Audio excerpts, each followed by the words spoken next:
Alien Romulus est déjà sorti, et le film est acclamé par les fans. Beaucoup le considèrent comme l'un des meilleurs de la saga Alien.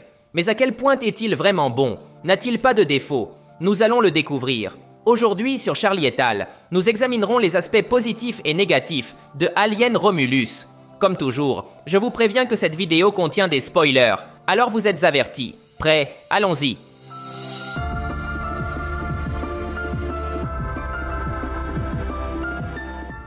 Mon premier point positif est la connexion avec l'univers d'Alien. Alien Romulus nous raconte l'histoire de Rain, une jeune fille qui, avec son frère et d'autres amis, se retrouve dans un vaisseau spatial entouré de xénomorphes. Ensemble, ils devront survivre aux créatures les plus mortelles de l'univers. À première vue, on pourrait penser que Romulus est une histoire indépendante de la saga, mais ce n'est pas le cas. Alien Romulus se connecte constamment avec tous les films de la saga Alien, des plus anciens aux plus récents, et le fait de manière brillante. Par exemple, il y a l'apparition de Rook, un robot ou synthétique qui a l'apparence de l'acteur Ian Holm, qui incarnait le robot H dans le premier film de 1979. Rook n'est pas le même robot, mais il est de la même ligne de conception. C'est pourquoi il a la même apparence, et travaille également pour la corporation Weyland Yutani. Ce nouveau robot joue un rôle similaire à celui du robot H dans le premier film d'Alien, étant presque un antagoniste sans l'être complètement. C'était une manière intelligente de ramener l'androïde sans ruiner le canon de la franchise. Ressusciter H aurait été une grave erreur, car il est définitivement mort dans son film. Jusqu'à un certain point, Alien Romulus ressemble à un remake d'Alien de 1979. Il a une intrigue très similaire, une esthétique identique, et Romulus crée une ambiance de terreur identique à celle créée par Ridley Scott il y a tant d'années. À cet égard, Alien Romulus se distingue des films de Prometheus, car ces derniers n'ont pas suivi le même style que la saga originale. Dans Prometheus, Ridley Scott a voulu innover la franchise. Cependant, cela n'empêche pas Romulus d'avoir des connexions importantes avec Prometheus. Par exemple, il y a l'apparition du liquide noir, ou au moins d'une variante de celui-ci. Nous parlons du liquide noir, que nous avons vu dans Prometheus et Alien Covenant. Rook nous dit que cette découverte est le pathogène le plus mortel de la galaxie. Et bien sûr, dans Alien Covenant, nous avons déjà vu de quoi il est capable.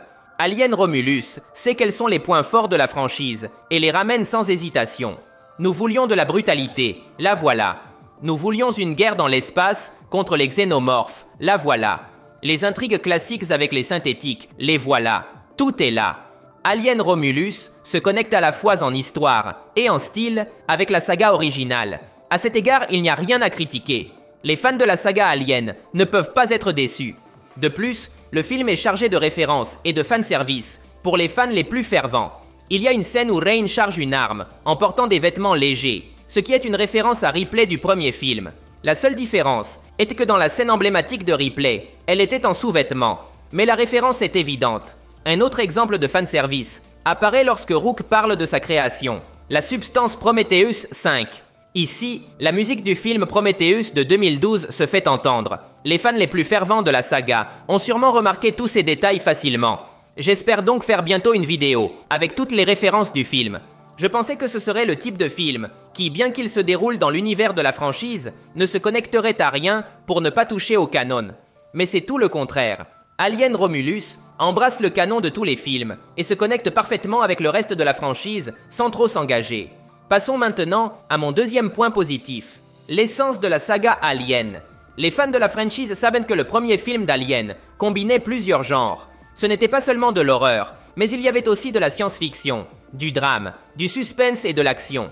Un mélange de genres qui était novateur à l'époque. Fede Alvarez, le réalisateur d'Alien Romulus, avait une tâche compliquée pour recréer ces genres à l'époque actuelle, avec une saga qui a déjà eu de nombreux films et variantes de nombreux styles.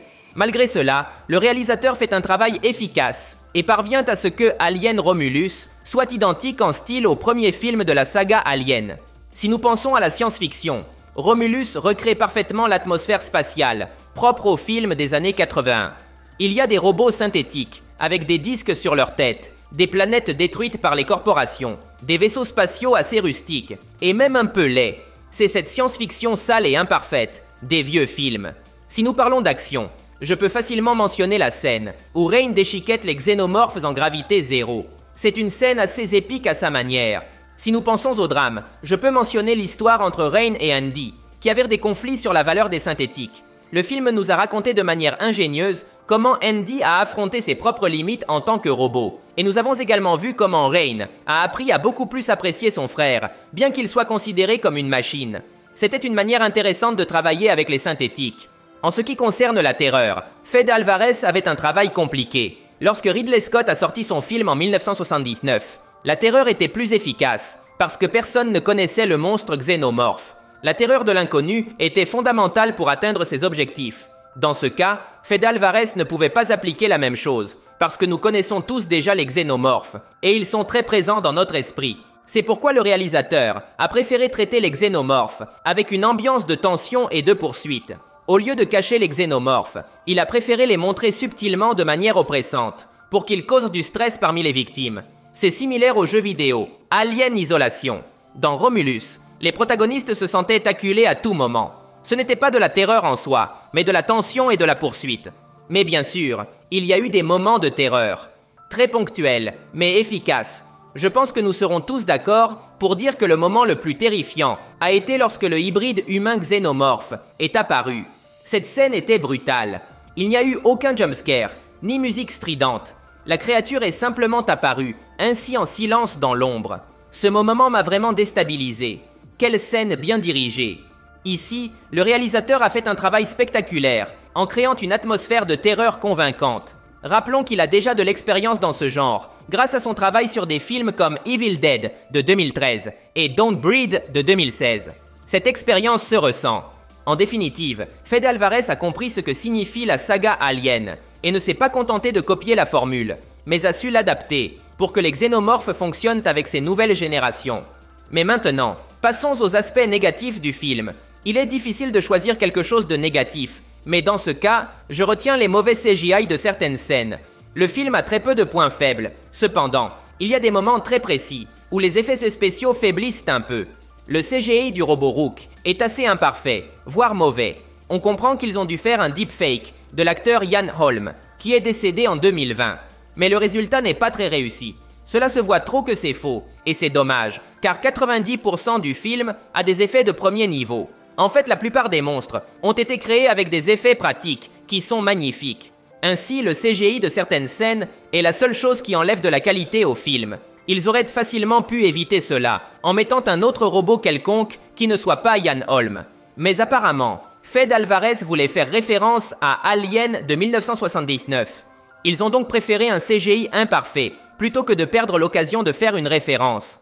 Je suis surpris qu'un deepfake soit aussi mal réalisé, alors qu'il y a des films et même des séries, avec un budget moindre, qui ont déjà utilisé cette technique ces dernières années, avec de meilleurs résultats. La vérité, c'est que je suis un peu sévère pour critiquer cette partie, mais c'est la seule chose négative que j'ai pu trouver dans le film. Pour le reste, il est assez solide. En fait, si je critique le CGI d'une scène, c'est parce que le film est vraiment bon.